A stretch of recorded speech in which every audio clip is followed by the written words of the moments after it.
In today's video, I'm going to teach you how to link Word documents in Obsidian. By the end, you'll be able to drop a Word file into your vault and create a clean, clickable link to it right inside your notes. First, open Obsidian and make sure you're in the vault where you want everything to live. Having your vault open is important because Obsidian only links to files that are inside it. On the left, keep the File Explorer visible so you can quickly see folders and notes as you work.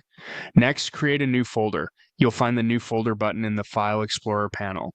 This folder will keep your Word documents and the notes that link to them organized in one place.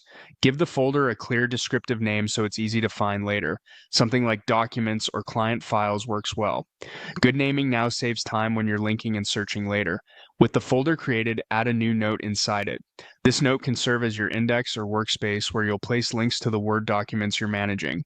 You can always move or rename it later, but starting in the right place helps keep your vault tidy. Now, right-click on the folder you just created.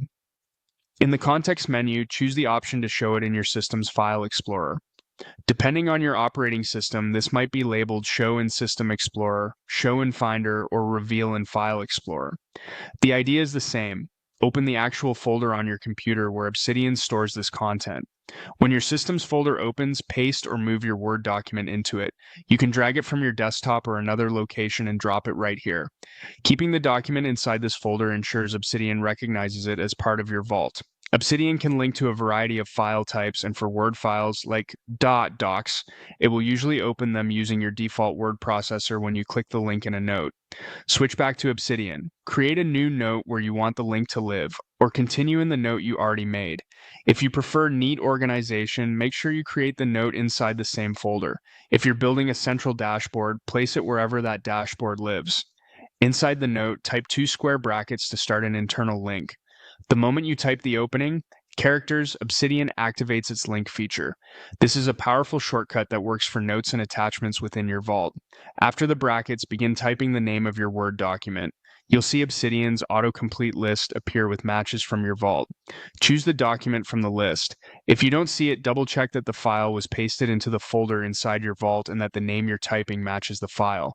Including the file extension, like .docx, can help if you have similarly named files. Once you select the document, Obsidian will insert the internal link. In editing mode, you'll see the link syntax with brackets. In preview mode, it appears as a clickable link. Click it, and Obsidian will hand the file off to your system to open in your default Word application.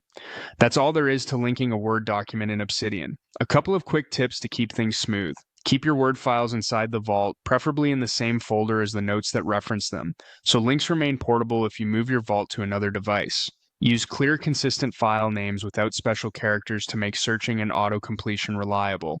If you change a file's name later, update the link in your note to match. And if you prefer custom link text, you can edit the display text after creating the link while keeping the target file the same. You've created a folder, named it, added a note, revealed the folder in your system, pasted the Word document, made a new note for linking, typed the double brackets, and entered the document's name to form the link. With these steps, you can build a helpful library of Word files connected directly to your notes, keeping everything accessible and organized inside Obsidian.